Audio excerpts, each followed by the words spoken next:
Okay, so I've been thinking about Peltier experiments, and they're really big on voltage testing and things like that. But I'm thinking, like, what do I need for like a severe cold?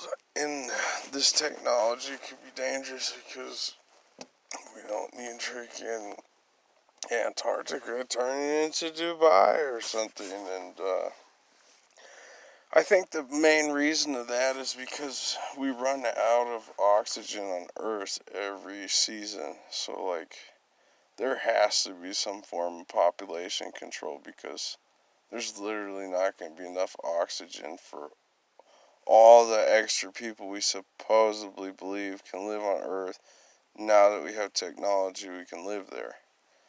Well, the part about staying alive and the heat and the light and those things that we need is true that we now have those things now, but we also don't have the extra 100 trees per. I think they said it takes 14 trees or something for a child. Like, you gotta have 14 trees to provide enough oxygen for a child, and then there's like, you need even more for an adult. And then you gotta think, if there's 7 billion people on Earth, you gotta have 20 times the amount of trees. I mean, what do you think?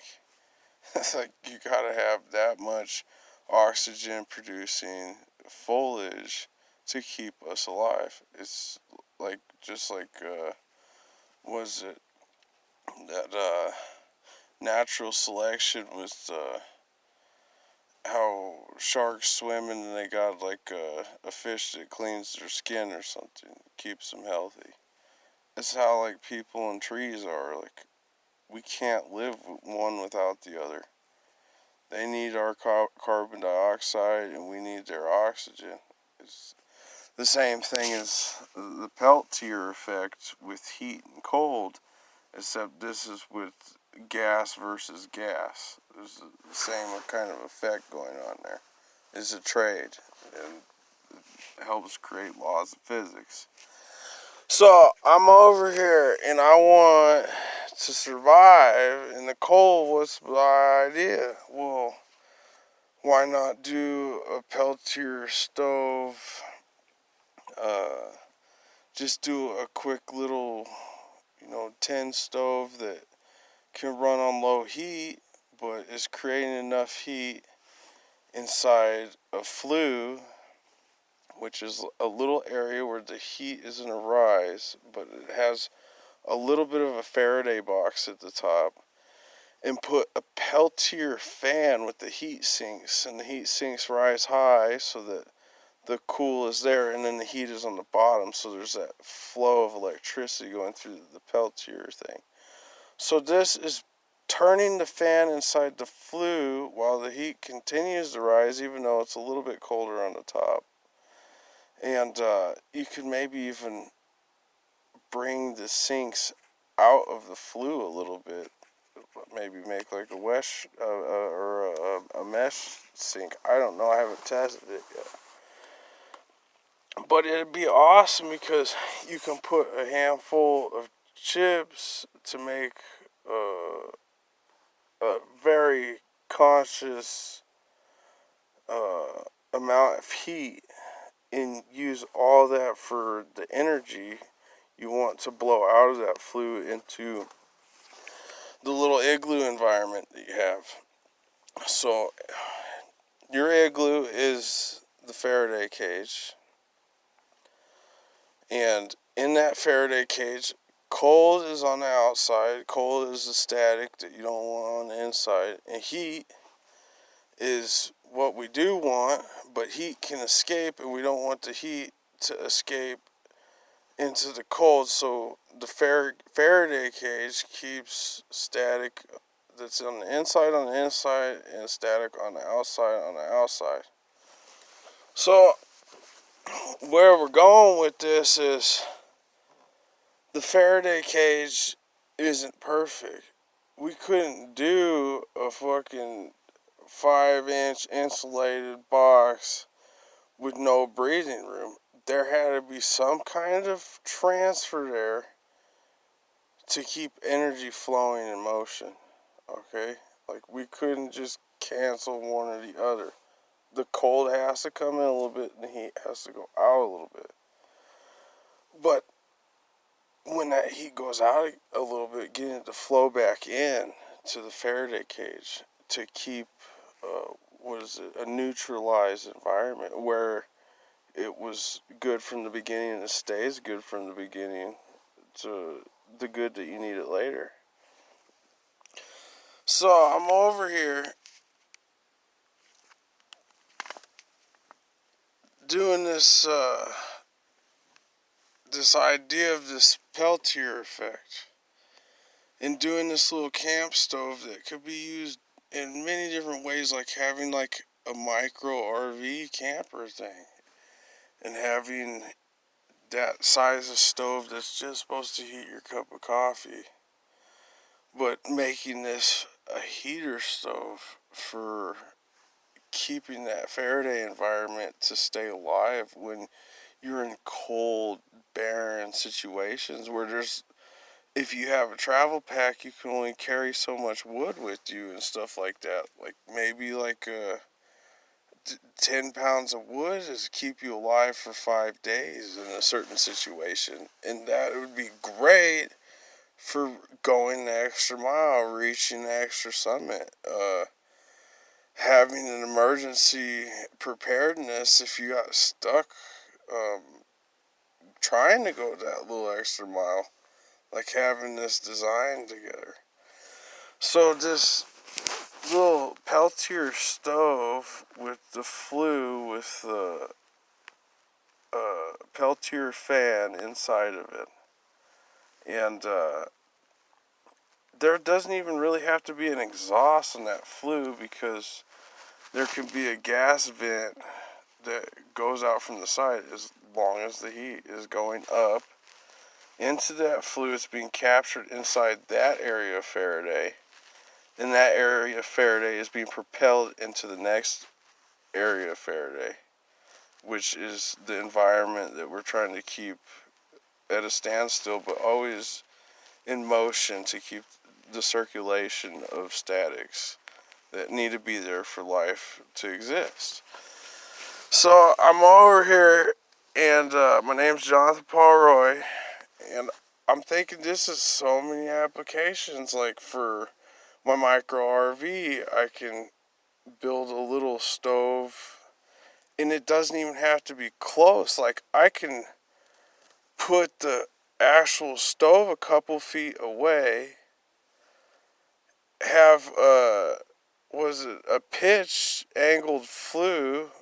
It doesn't have to be huge, but enough to where it can set the fire away from the dwelling, but it's enough flue to capture the heat and to produce the Faraday environment, because remember, there's lots of energy there.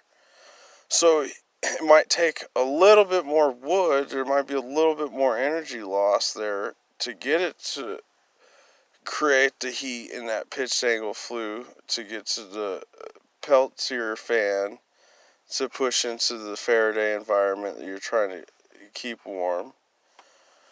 Or for me, like an emergency vehicle situation, like what if you break down and it's 30 below zero? Like, could you have some fucking wood pellet bag, like the whole little stove kit? It could come in like a little tiny kit, like a chain, how they got snow chains. It's just like a little bag, and that fits in your safety survival gear area. Well, you can have a fold down stove and have, like a pack of pellets to keep you warm for 24 hours, or you can buy a little extra add-on kit if you were worried you need to survive longer than 24 hours. And, or you can even, an idea is like, okay, it's getting really cold, we better grab a stick off the ground and throw it in the back in case there's even an extra emergency. We can chop the stick up and throw it in the stove. Like, throw a stick in the trunk. I mean, how smart is that? It's going to keep you alive. That stick could keep you alive for 2 or 3 days. So you have a little fold together tin stove. That's a little Faraday environment, but it hooks on the window. Like you can roll down the window a little bit, pitch the Faraday box because you have, different kinds of aluminum irons and stuff, and angle irons that can pitch the Faraday or the stove box a foot and a half away from the window and produce that flue still, because remember the window's got to roll down for there to be an opening, and then because the stove is going to be at window height and lower, and that's going to be able to be pitched away from the vehicle from the irons. And then you're going to be able to raise that flue, like, I don't know, you probably need, a foot and a half space of flue area. And then you'll have in that flue area the Peltier fan. And that flue will go into the window, and then there'll be, like a slide extension to prevent draft. We could use some kind of winter gel or something that presses against the window and it's a little bit sticky, and just like floor grips or something, and have a draft prevention system on the side of the flue where the Peltier fan is going to blow the heat into the Faraday environment. And that's the environment is, say that your vehicle broke down and you're stuck on the side of the road in the middle of a blizzard and you needed a way to survive. I mean, that's the way to do it. Or, for my situation is sleeping at night, taking a long drive to Alaska. But just like one of those things, like I was saying, you don't want that to be the fad, because we don't need Antarctica turning into Dubai, because there's really no freaking oxygen for the rest of us if that happens. And we don't want that to happen because we know bad things happen when we overdo ourselves. So not overdoing ourselves, rethinking the Peltier idea, understanding the Faraday environment that the Peltier generator is utilizing. It's an actual utilization of the Faraday theory. We have statics on both sides of the cage here. We have a cold static and a heat static, and there's a transfer, and he's capturing the energy of that transfer, the Peltier generator. It is amazing that he had reworked the laws of Faraday, is it Michael Faraday? And had used those laws that Michael Faraday had created, understanding they were static on two sides of separate environments. And he had captured the energy of what is being transferred between those environments, or what is trying to be transferred. And I think that is amazing, because it is a really small transfer, but capturing that transfer and returning it to the Faraday environment where it was lost was the most amazing thing that was ever created. And it was like so simple for perpetual energy, that out of all the energy that we had to create, my idea of the Peltier stove emergency system, in just a simple little tin box that way, to create those little environments, to return that energy that is almost perpetual, but it's not. But it's really freaking smart. And then what I thought is, okay, I am so perpetual at the moment. How can we rethink the stove that if I have a little tin stove that has a handful of wood that is going to burn for 15 minutes, a half hour, and smolder for another 15 minutes, a half hour, it's out of fuel in an hour. How are we going to put fuel back in it? Do I have to get out of the car and shovel a little bit of fuel in there? What if we had an automated fuel system where, because we're creating electricity, we have a Peltier thing, why not put a little 5-volt DC auto feed fuel thing that's all utilizing the flue system where the heat is being transferred? And we can use that energy to have a little bit of a motor where we have on the side of the stove, there's a little stockpile pelt thing with like a little, slide, so that when the wheel spins and jets out a couple pellets, it slides right down into the stove. And you have like a 10-hour grate system on the bottom that after 10 hours, you have to clean the ashes out.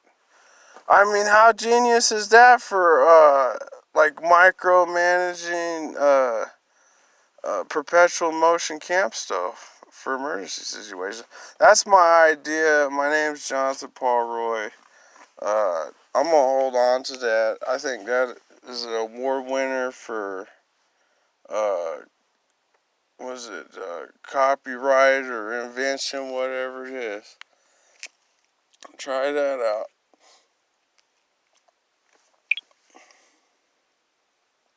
Okay.